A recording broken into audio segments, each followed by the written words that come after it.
All right. So today we're going to slice and dice data file using Tableau. At least start slicing and dicing. It's going to take us more than 1+ period. Go to Scholar, and in Scholar I have posted on the left side, you will see the link to the folder that says Tableau. Okay, so when you open up the folder, you will see there is one file, 8 megabyte file, right? Global Superstore Orders 2016.xlsx. So this is going to be Excel data set. Download that on your machine physically. Okay, click download button, and after that, on my machine it requires unblocking because it's like Windows 8. It has this peculiar thing, it blocks everything it downloads. So I'm going to show that in the folder, and there it is, and adjust me, okay, so you probably don't have this issue. I'm going to unblock it. Alright, and you know what, I'm going to drag that and place that on the desktop. You don't have to do it, it can still be in your download, okay, so don't worry about that. But I'm going to put mine on the desktop, just like that. And what does it say? Replace the file in the destination. Yes, replace. Okay, so mine is on the desktop, yours is in download folder. Okay, cool. Alright, so everybody has the Tableau going on, correct? Alright, first of all, let's kind of take a look at what Tableau can do. It can connect to the data from different various data sources, okay? So data should come from somewhere, right? So standard options include, as you can see, Microsoft Excel file, that's what we're going to use, right? Or it can be a regular text file. When we will start talking about R, we'll discuss another format, very popular format, how the data is stored. It's called comma-separated value, CSV file, okay? That's what we're going to use the majority of the semester. And then it can bring the file from the JSON format. We're not going to discuss what that is. It's kind of beyond this class, right? Or alternatively, it can connect to the database. So these files, types of files, Excel, text file, JSON file, they're not databases. They're like single files where everything is located, all of your data, okay? Data can be located in databases, okay, which are somewhere on the server. So you can connect to the database and pull data out of that. We will not do that in this class, but just kind of to give you an idea. In this world, there are several big databases, database companies that sell database software. So Tableau can connect to the most popular types of databases out there. You can see, well, Tableau Server, we discussed Tableau Server, right? So that's kind of their own product. But another one is Microsoft SQL Server. This is a very popular database, of course, sold by Microsoft, right? Then there is MySQL. MySQL is also a very popular database management system. And your favorite website, which is facebook.com, runs exclusively from MySQL database. Okay, it's open source database. It's free, basically. Okay, so it's not a commercial product. And then Oracle, right? Oracle started as a database company. So we're not going to use it, but I'm just telling that to illustrate that Tableau can pull the data to analyze from many different sources. Okay, but we're going to use Excel. So go ahead and click on Excel, and probably yours, I don't know where it will point you. Did it point you to the download folder or something else? Download? And do you see the file that you just downloaded? Pick the file, okay? Mine is on the desktop, so I'm going to go to the desktop and find it. Global Superstore Orders, that one apparently. Go ahead and click open, and Tableau will think about that a little bit, okay? Processing request. And you should see this screen, right? Everybody's on the same page? Okay. So, this is where we select which data to pick. So, this file actually contains two tabs, and you can see both of them on the right side. So the tab with orders and tab with people.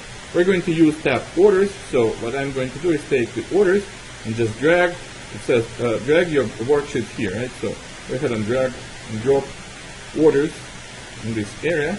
And Tableau thinks about that a little bit and shows you basically the content, at least the start of the content of your tab with orders in your Excel file. Okay?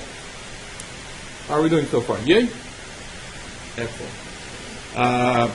Tableau can do 3 things. And I told you that Tableau, the only thing, at least right now, Tableau desktop, this is desktop, right?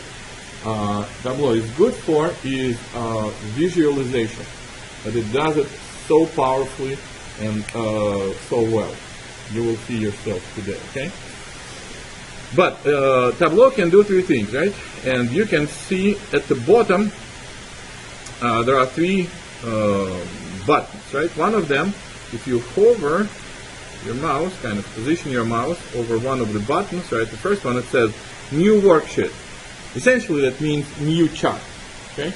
So we're going to create a bunch of charts, and then later, when we have a lot of different charts, we can put them together on one page, which is called dashboard, okay? So if you point to the next button and hold the mouse over there, it says new dashboard, right? That's what we're going to do actually in this class and next class as well. Bunch of charts, and at the end we're going to combine them together in the dashboard. It also can produce a story. So the last button, new story. Story is more, I tend to think about that as your, like for example, PowerPoint presentation, right? You put together PowerPoint presentation to support your story that you're telling to your audience, right? Same thing pretty much here, except you use the charts and dashboards that you develop to support the your story that you're telling to your audience. Okay, so we're going to start with charts, and actually the first one was already kind of pre-created for us. All right, so you see the tab that says Sheet 1. Go ahead and click on that. Okay, so this is standard form of Tableau.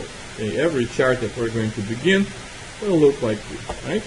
This is the canvas right here.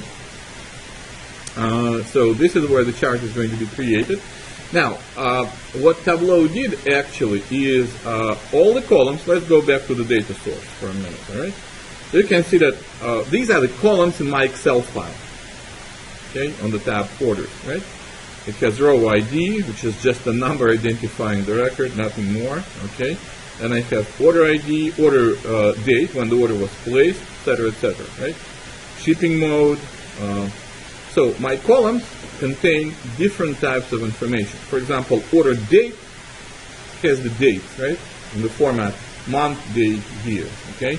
Then, for example, segment column right here, it tells me, so each row represents, each record represents one sale to one customer, okay?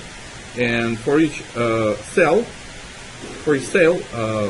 we record what was the customer segment. Was it commercial customer, or is it residential customer, is it home office? What was it, right? So each column contains certain specific type of data. Here's what Tableau does. Let's go back to our sheet 1, okay? Tableau says some of my columns have numerical information. Remember when we discussed data types, we talked that data types divide into 2 broad categories. What's category number 1? That contains numbers. Numerical data, right? If they're not numbers, they become categorical data, right?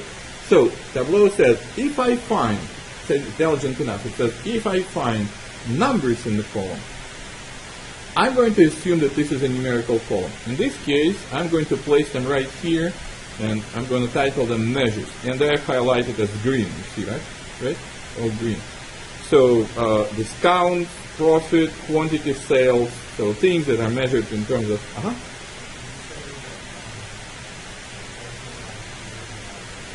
Yeah. Yes, sir. All right.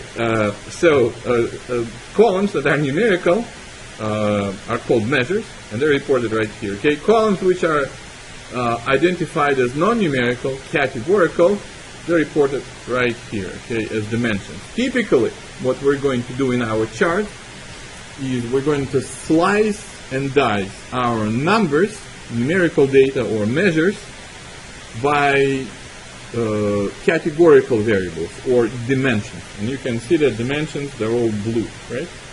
Okay, and as you kind of move your mouse over dimensions and categories, you can see that it kind of takes this oval shape, right? So that's why these things, the highlighted, measures or dimensions, they're called in Tableau peels, because it looks like a peel, right? A little bit with like rounded edges and stuff. Okay, so let's see. These two places on the top of the window in Tableau are called shelves. So there is a shelf for columns and there is a shelf for rows. And let's create our first trial chart. Okay. So what I'm going to do is I will try to slice, for example, quantities. Quantities are just counts, right? How many counts of certain product types sold, right?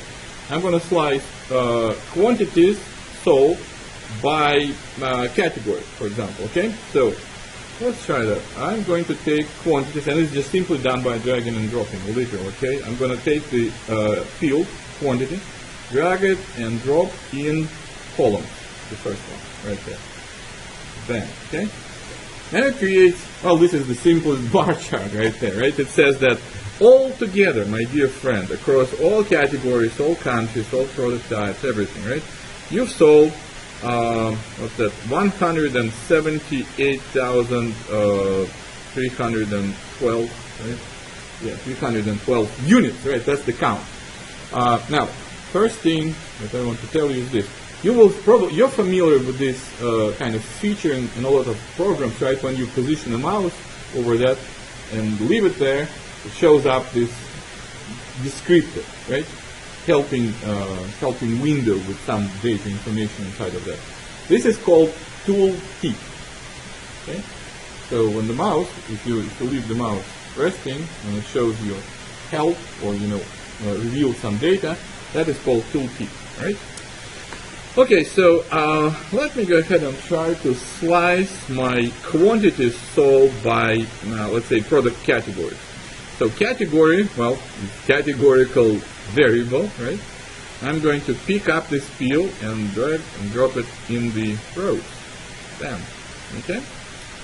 So there you go. It basically tells me that, hey, I'm going to take your 178,000 items, right, that you've sold all together. I'm going to separate them into 3 different categories, right? Furniture, office supplies, and the last one is technology. Let me ask you this question. If I would ask you how it decides which category to put first, second, and last, what would you say? The first one is furniture, and office supplies, and then technology. Why do you think these orders specifically? Greatest in terms of what? Quantities? Oh no, it looks like the least it put first, and the next one is highest, and then kind of the middle last, right? So, alphabetically, right? It says, right now it says, I have no idea how to show it, so I'm going to just pick up the first letter and order it alphabetically. Simple as that, okay? If I want to order that in the descending or ascending order, very simply done. There are a couple of buttons right there, okay? So I click on one of them, ascending order. I click on another one, descending order. Okay. Now it's kind of not putting them alphabetically. Okay. All right. Also, what I can do is I can put this number, which I can see in the tooltip, permanently kind of on display right next to the bar. So, for example, if I want to find out what would be the quantity sold in office supplies, right?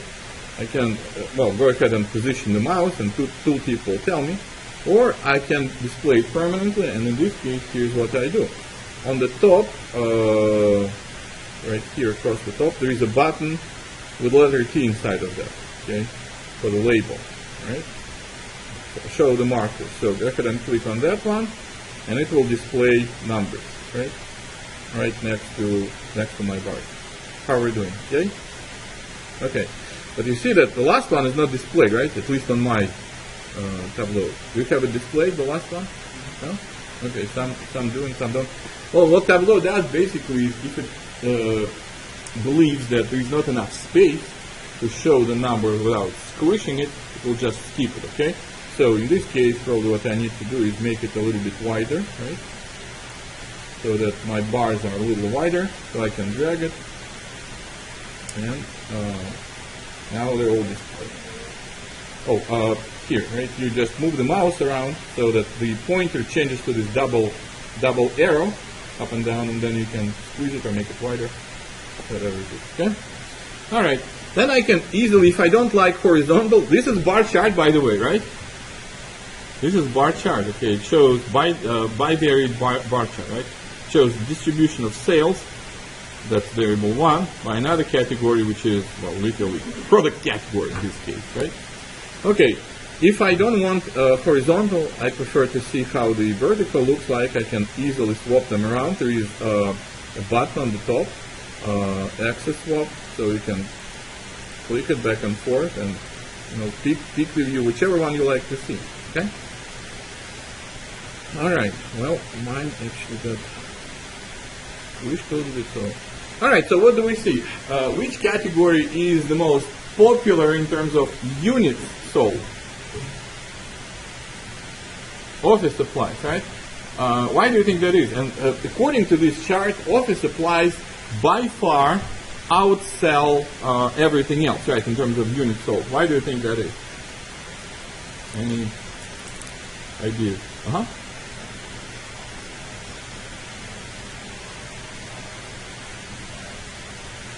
Yeah. Because office supplies are small and expensive things, right? You go to the store, you buy like a bunch of pens, stapler, right? Envelopes, markers, labels, post-it notes, that kind of stuff, right? They don't buy tables, which is furniture or technology, which is computers, quite in the same quantities, right? So therefore, they're like low-value items, right? Which, in terms of numbers, they outsell everything else. Not in terms of the dollar values, right? Okay. So let's actually take a look at yet another. So I can keep adding dimensions to my chart, kind of splitting it even further. So for example, let's say I'm going to take the customer segment. You should see it somewhere. Yeah, right here. There's a segment, right? And I can go ahead and place it on after the category. Okay, in the same shelf, right? This place is called shelf. Right after the category. So what it does now basically is it splits each one of my categories by the customer segment, right? So I'm making sales in 3 customer segments. There is consumer category, right? Consumer segment, corporate segment, and home office, right? So what do we see in terms of segment popularity? Yeah, so what my biggest customer category segment? Consumers, right? So people like you and me, right? We just buy things for us, right? And then the next one is corporate customers, and then home office is the last one, right? And I see that consistently throughout all 3 product categories, right? Any questions? Should be easy so far, right? Very easy to use product, like I said before, right? Well, now I can go ahead and add the color, okay, to my chart. Adding color is very simple. So you see, this is called card, I believe. Place right here that says color, right? If I want to color, for example, by let's say office supplies, technology, and furniture, so by the product category, right? All I have to do really is find the categories. Where is that? Probably on the top. Yeah. In my dimensions again, and take this field, right? It's called field. Drop it on the top of the color. Bam. So it colors by the category, right? Very easy. If I want to color it rather by the consumer segment, here's what I do. Okay, I don't want to color it by category anymore, so I'm going to drag the pill out and kind of drop it in the gray area so that it disappears, right? So my chart goes back to where it was before.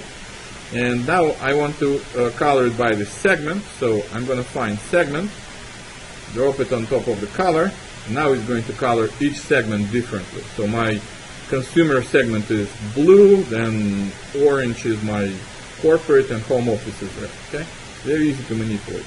I'm going to go back to actually coloring that by the category. Okay, just like that. All right, easy enough? Yay? All right. Now let's take a look at how else can I add. Oh yeah, by the way, also if I want to swap things right now, for example, I'm slicing by category first, and then each category additionally I'm slicing by segment, right? Can I do it other way around? Slice my quantities by segment and then by the category. Yeah, very easy to do. All I have to do really is to rearrange my fields on the shelf, right? So here I want to slice it by the segment first, so I place segment in front of my categories. And now I see different slicing of the same quantity sold data. Okay, really easy to use, right? And there is always undo button, of course, just like in your normal Word, Excel, right? So undo. Okay. Let me add a little bit more complexity, okay, to the chart, make it even more obscure for the users. So I want to see how my geographical markets are distributed, right? So this is global sales, right? Everywhere, across all continents and across all the countries. I want to see if the same thing preserves when I look at market, how the sales quantity sold distributed by the market. So do you see the field that is called market right there? The market is essentially the region, geographical region, right? This is not a number, this is a categorical variable. So I'm going to take the market field and drop it, for example, right here in the column shelf. Bam. And what it will do is it will take the bar, right, each bar, and slice it into the markets and show me separate markets kind of disconnected from each other. Okay, so true or false, in all markets I see the same pattern as I saw globally. My consumer segment is highest in terms of units sold, right? My corporate is the second, and my home office is the third. True? They all follow the same pattern, right? So it happens everywhere. By the way, well, Africa, well, it's Africa, right? Asia Pacific, Europe. What's LATAM? Latin America and USCA. US and Canada, right? Okay, so by looking at these numbers, can I see which is my biggest market, second biggest, lowest, that kind of stuff? Yeah, what's my biggest market appears to be? Asia Pacific, right? Then my second biggest looks like it's a Europe, right? But that's not the case everywhere, right? So for example, furniture consumer category, you can see that Latin America and the United States and Canada outsell Europe in this specific one, right? And my lowest market appears to be Africa in general. Okay? Easy? Uh-huh. Oh, these values, the numbers? Oh, the key right there. So it's show the marker. So I can hide the marker, so I can show them, right? Like this. And again, some of them are hidden because Tableau believes not enough space, right? So all really I have to do is, let's see, yeah, make it wider, and it will show up. Okay. All right. Well, you know what? Let's rename this chart. Right now it says Sheet 1, right? So I'm going to double click on the tab at the bottom. How do you want to call it? I would call it like quantities sold by segment, yeah, well, so quantities sold bar chart, right? Let's just leave it at that, bar chart. I don't want to get too descriptive, right? Quantities sold bar chart. Okay. All right. Now let's so this is how you create bar chart, right? We discussed bar charts like last week, okay? Let's now start a new visualization, or new tab, really, a new chart. So go ahead and at the bottom, click on the button New Worksheet. So each time when we create chart, whatever it is, it's going to be on a separate worksheet, okay? Boom. All right. So brand new canvas for us, right? We can do whatever we want, okay? So now instead of looking at quantities or physical counts of things that are sold, right? Let's take a look at the dollar sales value, okay? And this thing is represented by the field right here that says sales, right? So let's do this. I'm going to put sales into the rows. So take sales and put them to the rows, okay? And again, this is global sales everywhere, right? Across all the years, all the markets, everything. So if I point on that, what do we call this thing that pops up? A helping window with like little info. Tooltip, right? Shows me the tooltip that says that overall, I had $12,642,000 in sales, right, across everything. And I want to see, for example, how the sales were progressing over time, okay? So, let's do this. Well, first of all, let me ask you, if you look at my dimensions, right, which of the dimensions has the closest kind of meaning that has the same context as time, okay? Which one of them says time? Order date, right? Order date. So I'm going to take order date and put that in columns. And what it will do is, now note that order date actually, if I go back to my data source, right? Order date is right, where is it? Order date is right here, right? Order date is recorded as day, month, day, and year, right? So it has actually more information than just year. Now, what Tableau does, you can see, is it says, let's aggregate this specific variable on the highest possible level of aggregation. And that would be year, right? Okay. But I can actually start splitting the year further and further and further. For example, well, first of all, let me point out, okay, do you see on this field that you placed in the column shelf, do you see like a plus sign in the small square, right? That means it's expendable. So click on the plus sign. What it does, after that it says, let's deaggregate. Next level of the aggregation is year consists of quarters, right? 1, 2, 3, 4, Q1, Q2, Q3, Q4. Quarters can be expanded even further, right? Bam, into month. Each quarter, I can see 3 months, right? And months can be expanded even further into specific days. But now it becomes like messy, right? I can't really tell much from this jigsaw pattern, right? Up and down, all kinds of stuff that happens. Okay, so if I want to collapse it back, let's go ahead and get rid of days, right? And even months. Okay, so I'm going to bring it back to quarters, right? Okay, and if I want to rearrange, so right now basically what it does for me is it shows this is my year 1, right? And that's 2012, right? And 13, 14, 15. And what do I see from one year to another year? The sales repeat the same pattern again and again and again. Yeah, the year starts kind of slowly, right? Then second quarter it goes up and then up and up, right? Highest sales are in the last quarter. And then next year begins, the sales drop, but at the higher level, right? You can see that from year to year, actually there is an increase, right? In the same quarter, there is an increase, right? And then same pattern repeats itself. As I progress through the year, sales go up, they peak in the last quarter, then they drop again. And that happens from year to year. I can rearrange years and quarters.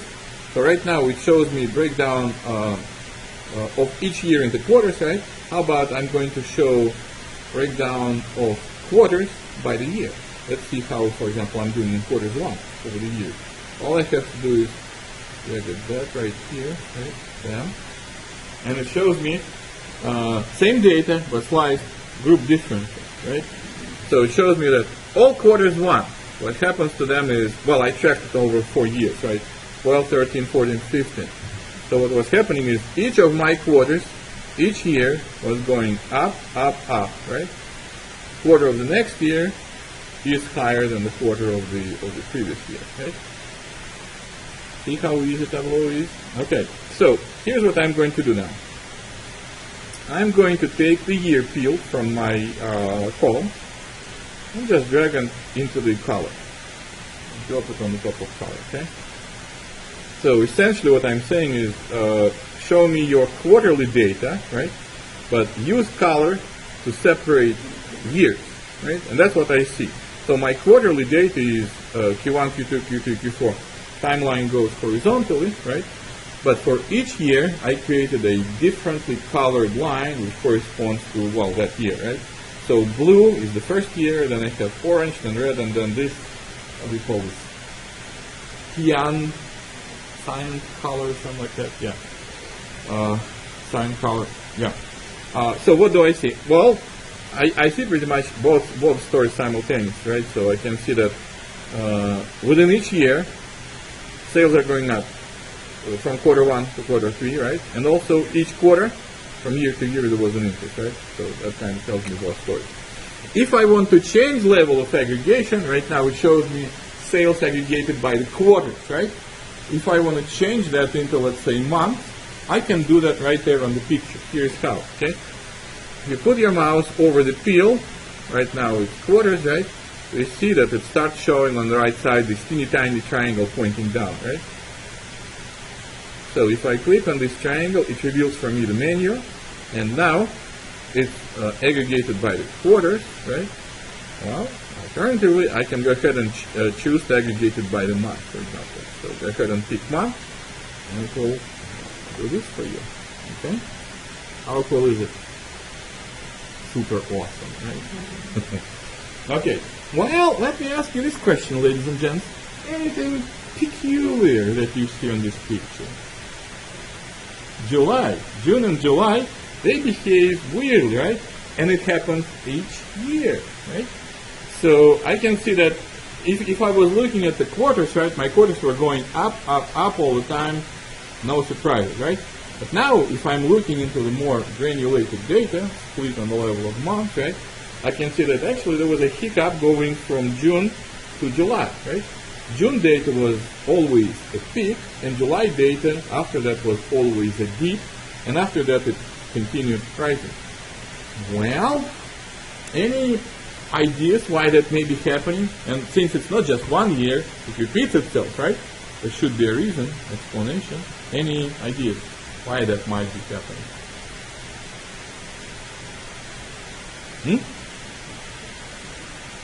Could be school starting, right? Could be that, school children, parents preparing for upcoming school, right? So they stock up on pencils and paper in June. Business quarter, that could be another one, right? A lot of companies run fiscal year not from like January 1st to December 31st, right? CNU, for example, runs, I believe this is exactly when our fiscal year starts, July 1st, okay? So what can happen is businesses, because it's not just driven by office supplies for school children, right? It's everything, technology, furniture, everything. So what can be happening is this. Companies, as they approach the end of the fiscal year, they have leftover budget, which was not spent yet, they should go ahead and spend it, right? Because one of the rules of budgeting is you don't want to have unspent money, right?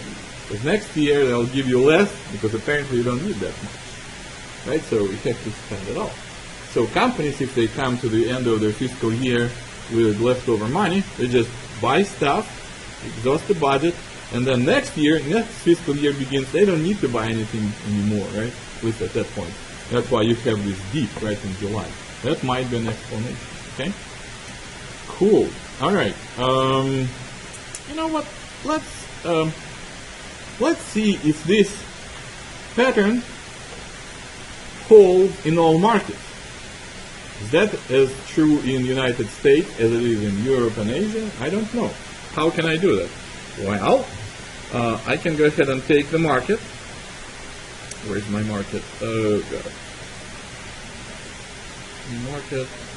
Up. Yeah, market. Right there, right? And I'm going to split my chart by the market. I'm just going to add market into the row, right? Each row is going to be a market. All right, interesting, right? What do we see? We see that Asia Pacific does follow this pattern, right? Each year they show this pattern. Europe follows this pattern. What about Latin America? Kind of, sort of, right? There is a little bit bump and a little bit down after that in June, July, right? But not as much as in Asia and Europe. How about Africa? Nothing at all, right? And plus, if I look at this picture, right, I can see that Africa, in terms of units sold, is my least popular market, right? Just generally overall. And also, amazingly enough, United States, you would think, have this pattern, right? July up, June up and July down. No. US and Canada, there is almost no bump, well, not almost, literally no bump in June, and there is no dip in July, right? So this whole pattern comes from two markets here, from Asia, Pacific, Europe, and a little bit from Latin America, right? Amazing, okay? All right, so I'm going to remove the market, and in the time remaining, I'm going to show you one more thing, okay? If I position the mouse over one of the points on my chart, it shows me again, how is it called? Tooltip, right? So it tells me what year it is, right? What month it is, and also the sales, right? Essentially, these are the three variables that I have right now, right? I'm showing sales, which are split by the year, and which are split by the month as well. Okay, so everything that I put on the chart is displayed as the part of the tooltip. Well, remember when we discussed sales by quarters, we said that each quarter was always higher in the next year than the same quarter in the previous year, right? By looking at this chart, tell me, is that true for all months as well? That each month for the next year is higher always than the same month the year before? Not true, right? When does it break? Yeah, it breaks in one point pretty much, right here, right? I mean, in this point it comes close, in this point it comes close, right? But my sales in February of the year 2013 slightly dipped below the sales of the previous year, February of 2012, right? And that was pretty much the only month, right? So here's what I'm going to do. I'm going to create yet another variable. It's actually made up variable. It doesn't exist right now. I can create it on the fly. How about I'm going to calculate, or at least ask Tableau to calculate for me, if I can compute for each year what was the percentage change compared to the same month of the year before. Okay? Here's what I'm going to do. It's going to be a little funky, so bear with me. I'm going to take sales and place them next door to the sales. So I'm going to have two identical charts. Sales by the month and sales by the month, colored by the year. Okay? Same thing. Alright? One of them actually, so here's the reason why I'm doing that. One of these things I'm going to convert into the percentage change compared to the year before. Okay? I can define calculations by myself, my own calculations, or I can use built-in calculations which are the most popular ones. Okay? Which are already built into the standard functionality of Tableau. So here's how. I'll go ahead and point on the second field, and as before, on the right side we have this triangle, right? So go ahead and click triangle, and it shows the menu. Okay? So you see closer to the bottom, there are two things, right? Add, what does it say? Add table calculations. You can add any calculation that you want, and add quick table calculations. That's basically the listing of the most popular ones, which are already prepared for you. Okay? So go to quick table calculation, and you see year-over-year growth. Let's pick that, okay? And this chart changes, right? So remember how we discussed that February of 2013 was below February of 2012. Negative growth, right? Does that show on the chart?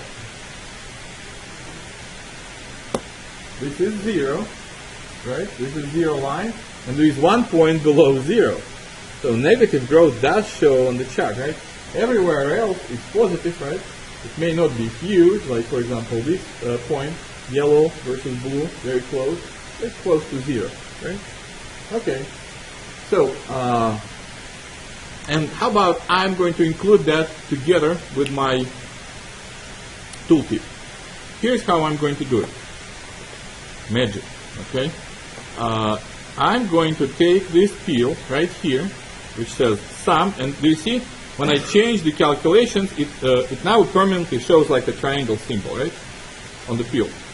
That's basically a sign for me. This is an indication that this field corresponds to custom calculations. It's not just sum of sales, it's sum of sales with some stuff behind it, okay? So I'm going to take this field and drop it back into the measures. Can you believe that? Yeah. And it creates a new thing for me, right, which didn't exist before. I pretty much inserted new calculation, right, back into the list of available ones. And what does it say? It says calculation 1. Well, I'm going to call it year over year, okay? So instead of calculation 1, year over year. Bam. Okay?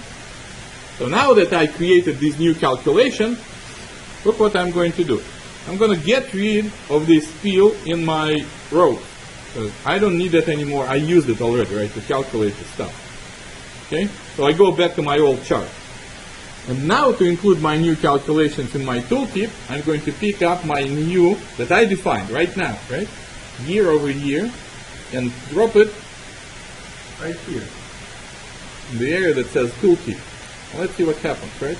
So I just added that thing to the tooltip. So now if I point to the tooltip, it shows me month, year, sales, and also what happened by how much they changed compared to the same thing previous year. How cool is that? Do we have 1 more minute? Okay. All right. Not cool. All right. So I'm going. Then we're going to start with this point next class, and I'm going to show you how you should save the file. Okay? Because it's not as simple as save. There are 2 options. You should pick one of them, right? So. Now you're interested. Okay. So. Go to File, Save As, okay, and I'm going to keep it as, I don't know, orders, right? Global sales, actually, global sales. But, look at that. I have 2 options, all right? At the bottom, you can save it as Tableau Workbook, TWB, or Tableau Packaged Workbook, TWBX. Let me tell you here and now, whatever you do and send me as your homework, you should always save as Tableau Packaged Workbook. You know what's the difference? The difference is that it will include the data that you imported from the file. If you don't do it and you send me TWB, not TWBX, okay? It will send me you will send me this file. I'll open it. It will say, "Where is the data, my friend?" Okay? So I should point it to the data file. If you save it as the packaged workbook, it will include file inside. Okay? So you're sending me only one file that contains everything, data and the charts that you built. Always save it as TWBX when you send me your work. Are we cool? Okay, we'll continue next time. Yeah, you can still go. So I'm going to post that online as workbook, packaged workbook, okay? So save and, okay.